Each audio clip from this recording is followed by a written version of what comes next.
Hola! Això és Finances en Valencià. La venda és la vida. Estem contínuament intentant vendre-nos.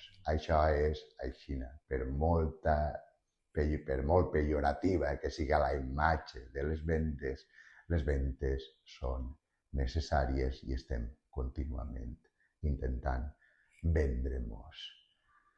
Jo no sóc ningú expert en venda, val? La meva experiència són 2 mesos treballant com a setter en molt bons resultats aplicant tot el que te vaig ensenyar en aquest vídeo. Però que quede clar, jo no sóc ningú expert en vendes, val? Simplement sí que ho he posat en pràctica i, a més, ha mamat, això sí, m'ha vist tots els vídeos, totes les formacions i dels que jo considero que són els millors tios en venda així. Però que quede clar que jo no sóc ningú expert en venda. Ara, com sempre faig en els meus vídeos, intento ensenyar-te coses que sí que he aplicat, que sí que he posat en pràctica, i tinc una cosa molt clara. Si aprens a vendre, mai tindràs problema de pasta en la teua vida. Això és aixina. Tu me pots creure o no me pots creure, com sempre pots pensar que t'estic venent la moto, el que tu vulguis, però bueno, a mi, com ja saps, me la trobo al pairo. Jo crec que te puc aportar i per això estic així. Ja tu a partir d'ahí fas el que et dóna la gana. Anem allà! La venda és la vida, d'acord? Tots, absolutament tots, estem contínuament venent-nos, val? Quan som xiquets, mos venem per tindre l'atenció de la nostra mare o el nostre pare. Quan fem una entrevista de treball estem venent-nos, quan abordem qualsevol tipus de negociació estem venent, quan intentem ligar estem venent, d'acord? Estem contínuament venent-nos, val? Per tant, esta mala imatge que se té de la venda, no? Ja estàs intentant vendre'm alguna cosa, doncs no té absolutament ningú sentit, d'acord? Perquè, com vos ha dit, la venda i la vida és el mateix i estem contínuament intentant vendre-nos. Les compres són irracionals. Per molt que es penseu, al final la gent compra perquè li cau bé el que li ven, perquè se crea una imatge mental a partir de lo que està comprant, etc, etc, etc. Així que tingueu molt clar que les vendes no són racionals. Normalment la gent no compra exactament el que necessita, sinó que ahí intervenen molts altres factors, que fan que les vendes siguin irracionals. Així que la gent no compra racionalment, compra irracionalment. Vendre és bo, no té ningú sentit la imatge que s'ha creat o que tenim especialment, diria, molt arraigada així en el subconscient, val? I lo gratis no es valora. Si dones un poquet gratis buscant després vendre i tal, bé, doncs si és una ferramenta de màrqueting molt utilitzada i tal i qual. Però normalment quan dones molt de valor gratuïtament, la gent no l'aprofita. A la gent, perquè ho aprofite, li tens que tocar la butxaca. Val? Per tant, és un argument que torna a reforçar que la venda és bona, la venda maneja el món i no té ningú sentit tindre una imatge pejorativa de la venda. Bé, com t'he dit en la introducció, jo no sóc ningú expert en ventes, d'acord? Només he aplicat això un parell de mesos que vaig treballar una cosa relacionada amb tot això, amb molts bons resultats, això sí, però això és la meva experiència. Ara, m'ha documentat moltíssim sobre aquest tema, ha estudiat els millors i jo crec que te puc aportar coses que te poden servir. Bé, 5 tips molt clars per a afrontar qualsevol venda. El primer és captar l'atenció. Heu de pensar que cada dia rebem uns 3.000 impactes publicitaris, més o menys, és un càlcul estimat. D'acord? Per tant, si estàs venent un producte, un servei, un curset, el que siga, has d'intentar captar l'atenció. Com es capta l'atenció? Doncs, home, si fas un anunci, doncs en el titular ja has de ser capaç de captar l'atenció.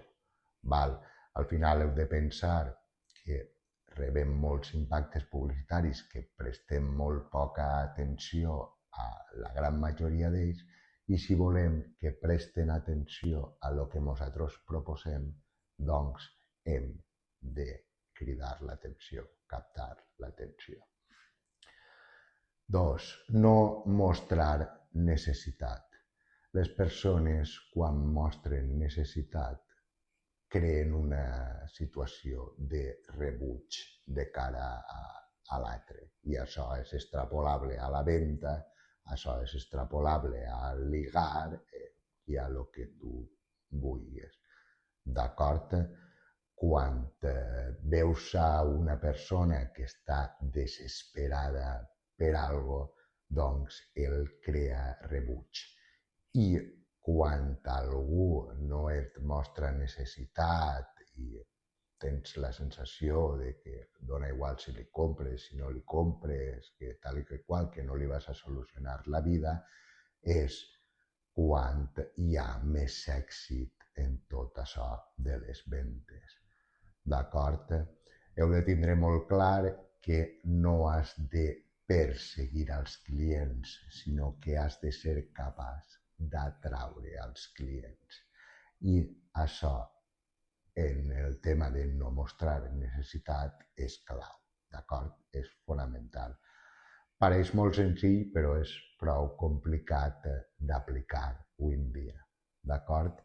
Així que ja saps, si estàs intentant vendre alguna cosa, no mostres necessitat. Si el que te va comprar veu que estàs desesperat o que necessites vendre-li, el més segur és que no t'acabe comprant. El preu és un factor més. Val? La majoria de la gent es pensa que el preu és definitiu, que quan més barat millor, etc etc. I això no és així.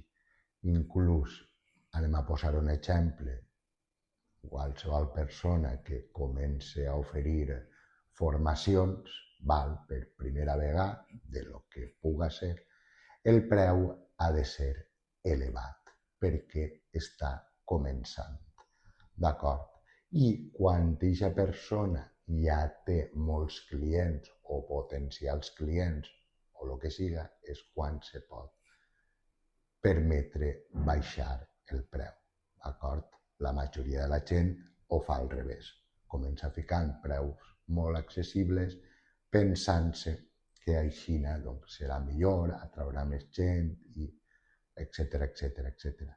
Però has de cobrar molt al principi i poc quan ja estigues consolidat. D'acord? A més, el preu és un filtre, d'acord? La majoria de la gent, quan paga poc per algo, te'n dona pel sac i és quan més exigeix. I si algú paga un dineral per algo és perquè està donant-li autoritat al que li ho fa i segurament no li dirà ni pio. Val? Així que el preu també és un filtre. Però pel que fa a la venda, el preu no és definitiu. És un factor més, per molt que la gent es pense que no. És així. Calla i escolta, val? Parla poc i escolta. La gent el que li agrada és que l'escoltes, contar-te la seva vida, d'acord? Així que has de tindre la capacitat de parlar el mínim possible. Simplement parlar quan ja has d'intentar anar al gra, tancar la venda, etcètera, etcètera, etcètera. Val? Però és interessant deixar parlar al client, perquè al final, com us he dit, a tot el món ens agrada que ens escolten i contar els nostres problemes i, com ja us he dit abans, les ventes són irracionals. Així que si tens una bona capacitat d'escoltar i prestes atenció i etcètera, etcètera, etcètera, davant del teu possible comprador, doncs sempre serà molt interessant de cara a la venda. Així que ja sabeu, parleu el mínim possible, escolteu molt i si heu de parlar, aneu al gra i no desvarieu, anem a dir així. Val? Finalment, l'esquema mental del client. Has d'intentar posar-te en el cap del que tens enfront. Com ja us he dit, us acabo de dir, les ventes són irracionals. Així que has d'intentar entrar en la imatge mental del teu client per a oferir-li no el que necessita, com ja us he dit, sinó el que vol, pel motiu que siga. Val? Respecteu estos 5 tips i us puc assegurar, perquè jo ho he posat en pràctica, que les vostres vendes milloraran. Val? Te torno a repetir, no sóc ningú expert en vendes, n'hi ha moltes més coses que engloben a la venda, però jo crec que estos 5 tips, que són molt senzills, molt clarificants, anem a dir així, doncs el poden ajudar a vendre més. I bé, res més, donar-te les gràcies si has estat ahí veient el vídeo. Recorda la mítica frase, controla la pasta i seràs més feliç. I bé, ja estem ahí en el caloret bo, jo ja estic ahí nadant ahí tots els dies en la piscineta, que això és una meravella. Visca la caloreta i visca l'estiu. Adeu! Si vols veure l'últim vídeo que he publicat, així el tens. I si per contra te mola el canal, te ho passes divertit, aprens un muntó i mogolló, pues així tens un vídeo interessant. Te mola el canal, pues mira un altre vídeo i tal, i no te'n vagis, queda't per així, te ho passaràs divertit, a lo millor.